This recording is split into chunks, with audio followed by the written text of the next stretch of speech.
Welcome to ప్రజాప్రతినిధి news. విద్యా బోధన చేయడంతో పాటు ప్రతిరోజు ప్రత్యేక తరగతులు నిర్వహిస్తున్న ఉపాధ్యాయుడు కృష్ణమూర్తిని కాంప్లెక్స్ హెడ్ మాస్టర్ శ్రీనివాస్ ఘనంగా సన్మానించారు. సిద్దిపేట జిల్లా మిరుదొడ్డి మండలం కాసిలాబాద్ ప్రాథమిక పాఠశాలలో పనిచేస్తున్న కృష్ణమూర్తి అనే ఉపాధ్యాయుడు గత 4 సంవత్సరాలుగా ఉదయం 8 గంటలకే విద్యార్థులకు ప్రత్యేక తరగతులు నిర్వహించడంతో పాటు ఒక్క సెలవు కూడా ఉపయోగించుకోకపోవడం ఆయన అంకిత భావానికి నిదర్శనం అన్నారు. విద్యార్థుల కోసం అనునిత్యం పరితపించే కృష్ణమూర్తి లాంటి ఉపాధ్యాయుడు ప్రభుత్వ పాఠశాలలో పనిచేయడం ఆదర్శనీయమన్నారు. ఈ కార్యక్రమంలో ఎంఎన్వి ప్రవీణ్ కుమార్ అలాగే ఉపాధ్యాయులు పలువురు పాల్గొన్నారు.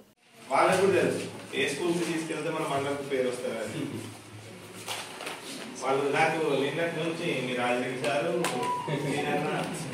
మా దగ్గర ఫస్ట్ ఏ స్కూల్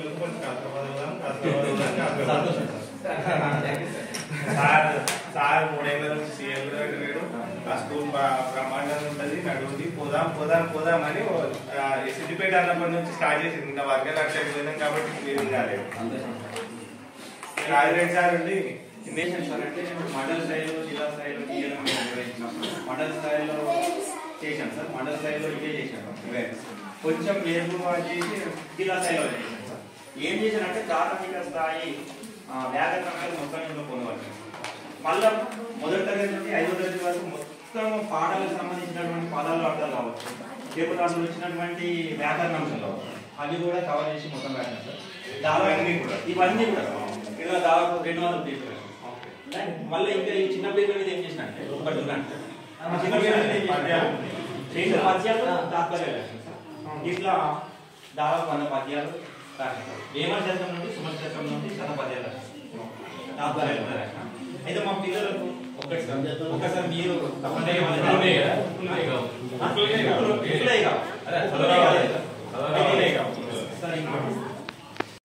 అందరికీ గుడ్ ఆఫ్టర్నూన్ చిల్డ్రన్. నా పేరు మీకు అందరికీ తెలిసిందే, కృష్ణమూర్తి. నేను ఇక్కడ 5వ తరగతి విద్యార్థులకు తెలుగు మరియు ఆంగ్లం బోధిస్తాను. 1వ తరగతి విద్యార్థులకు తెలుగు, 3వ తరగతి విద్యార్థులకు గణితం బోధిస్తాను. మీకు అందరికీ తెలిసిన విషయం. అయితే నా చిన్నప్పటి విషయాలు కొన్ని మీతో షేర్ చేసుకోవాలని అనుకుంటున్నాను. అందులో ముఖ్యమైనది ఏంటంటే, మీ అందరికీ తెలిసిందే, నేను ఇక్కడికి వచ్చి మరి 5 సంవత్సరాలు పూర్తయింది.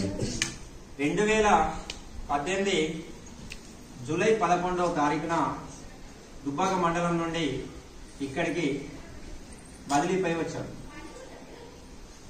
ఇక్కడికి మరి వచ్చిన తర్వాత విద్యార్థుల యొక్క మరి క్వాలిటీ ఎడ్యుకేషన్ అందిద్దామనే ఉద్దేశం కొద్దీ ఇక్కడ గత 3.5 సంవత్సరాలుగా అంటే 2020 ఫిబ్రవరి నుండి ఇంతవరకు కూడా ఒక్క సెలవు కూడా నేను తీసుకోలేదు. ఒక్క సెలవు కూడా. మాకు సంవత్సరానికి 22 సెలవులు ఉంటాయి. ఒక్క సెలవు కూడా మేము వాడుకోలేదు. మరి ప్రతిరోజు కూడా ఉదయమే 8-8:30 ప్రాంతంలో ఇక్కడికి వచ్చి మీకు స్పెషల్ క్లాస్ తీసుకోవడం జరిగింది. మీకు అందరూ తెలిసిందే. ఇందులో చాలా మంది విద్యార్థులు ఆ స్పెషల్ క్లాస్ అటెండ్ అయ్యి మరి ఆ తెలుగు సంబంధించినటువంటి బేసిక్స్ కావచ్చు, కొన్ని రోజుల్లో ఆంగ్లం సంబంధించినటువంటి బేసిక్స్ కావచ్చు, అంటే వ్యాకరణ అంశాలన్నింటినీ మీకు అందించేటువంటి ప్రయత్నం చేస్తాను. ఇక ముందు కూడా చేస్తాను. అయితే నా చిన్నప్పటి మరి ఇలా చిన్నప్పటి నుండి మరి క్రమం తప్పకుండా ఎక్కడ ఏ పని చేసినా మనము ఒక డిసిప్లిన్ మెయింటైన్ చేసినట్టయితే అక్కడ వృత్తిలో కానీ ఆ పనిలో కానీ రాణిస్తామని నా ప్రగాఢ విశ్వాసం. ఏంటంటే ఆ డిసిప్లిన్ కనుక అలవాడితే చిన్నతనంలోనే అది మన జీవితాంతం ఉండిపోతుంది. నాకు చూసినట్టయితే నాకు ఒకటి ఆ చిన్నప్పటి మెమోరీస్ అన్ని ఒక దగ్గర ప్రోగు చేసుకొని అప్పుడప్పుడు అంటే నా వల్ల ఇంకా కొందరికి బెనిఫిట్ అవుతుంది, నా విద్యార్థులకు నా వల్ల కొన్ని లక్షణాలు అలవాడతాయి, ఒక మంచి దారిలో నడుస్తారనే ఉద్దేశం కొద్దీ ఈ వీడియో మరి మీకు అందించడం జరిగింది. ఏంటంటే చూడండి 2వ తరగతి నుండి 9వ తరగతి వరకు గల అన్ని ప్రోగ్రెస్ రిపోర్ట్స్ మేము ముందుస్తున్నాను. 2వ తరగతి నుండి 9వ తరగతి వరకు ఇందులో చూసినట్టయితే 7వ తరగతి కానీ మరి 7వ తరగతిలో మా అప్పుడు బోర్డు ఎగ్జామ్స్ ఉంటుండే డిస్ట్రిక్ట్ కామన్ బోర్డు ద్వారా. మరి అప్పుడు ప్రోగ్రెస్ రిపోర్టు నా దగ్గర అందుబాటులో లేదు.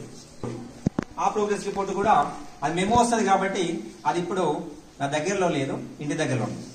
మరి ప్రోగ్రెస్ రిపోర్ట్ మాకు ఈ రకంగా అప్పుడు ప్రోగ్రెస్ రిపోర్ట్ ఈ రకంగా అందించేవాళ్ళు. చూడండి ఎట్లా ఉన్నాయి. ఇక్కడ చూసినట్టయితే 2వ తరగతిలో నేను 220 రోజులకు 181 రోజులు అటెండ్ అయ్యాను. అంటే కొన్ని అనివార్య కారణాల వల్ల ఇంకా రోజులు అటెండ్ కాలేదు. చూడండి ఇట్లా ఒక్కొక్క కార్డు వివరించే ప్రయత్నం చేస్తాను. 3వ తరగతి చూసినట్టయితే మరి 220 రోజులకు దాదాపు 217 రోజులు నేను అటెండ్ అయ్యాను. 3 రోజులు మరి అది అనారోగ్య కారణాల వల్ల అయితే ఇతర కారణాల వల్ల మేము పాఠశాలకు హాజరు కాలేదు.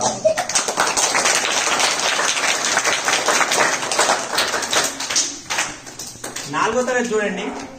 4వ తరగతిలో చూసినట్టయితే 218 రోజులకు 218 రోజులు కూడా అటెండ్ అయ్యాను. ఒక్క రోజు కూడా నేను పాఠశాలకు అప్పించలేదు.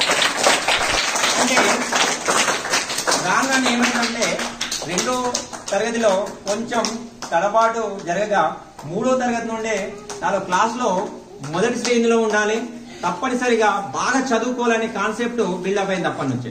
ఈ అక్కడి నుండి ఆగింది లేదు. మరి చూడండి 4వ తరగతిలో అయితే 100కు 100% నేను మరి అటెండ్ అయ్యేటువంటి మరి ఛాయిస్ ఇచ్చుకున్నాను. ఇక్కడ చూడండి 5వ తరగతిలో అయితే 200 రోజులు బడి పనిచేస్తే 198 రోజులు అటెండ్ అయ్యాయి. చూడండి 200 రోజులకు 198 రోజులు అటెండ్ అయ్యాయి. వల్ల నేను బడికి రాలేకపోయాను. చూడండి మా ఊళ్ళో చూసినట్టయితే అప్పుడు 1 నుండి 7వ తరగతి వరకు అప్పర్ ప్రైమరీ స్కూల్ ఉండేది. అప్పర్ ప్రైమరీ స్కూల్ అంటే మీకు అందరూ తెలిసిందే. ప్రైమరీ స్కూల్ అంటే 1 నుండి 5వ తరగతి, అప్పర్ ప్రైమరీ అంటే 1 నుంచి 7వ తరగతి వరకు. అప్పుడు 6వ తరగతిలో చూసినట్టయితే 216 రోజులకు 207 రోజులు అటెండ్ అయ్యారు. ఇక 9 రోజులు మా అన్నయ్య పెళ్లి ఉండి అట్లా అటెండ్ కాలేకపోయాం. కొన్ని నెలలు చూసినట్టయితే మీరు 17 రోజులు ఉంటే 17 రోజులు, 20 రోజులు ఉంటే 20 రోజులు ఆ క్రమం తప్పకుండా అటెండ్ అయ్యేవాళ్ళు. ఇక్కడ చూడండి ఇంకా ఇక్కడ నుంచి 7 తరగతులు ఉండే. మరి 8వ తరగతి, 9వ తరగతి, 10వ తరగతి చదవాలంటే పక్క ఊరైనటువంటి లచ్చపేట వెళ్ళవలసి వచ్చేది.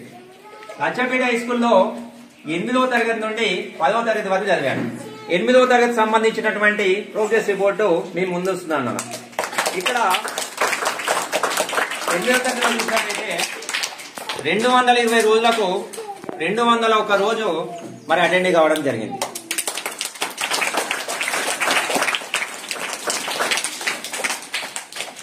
ఇది 9వ తరగతి నాన్న. 9వ తరగతి సంబంధించినటువంటి ప్రోగ్రెస్ రిపోర్ట్. 9వ తరగతి సంబంధించినటువంటి ప్రోగ్రెస్ రిపోర్ట్.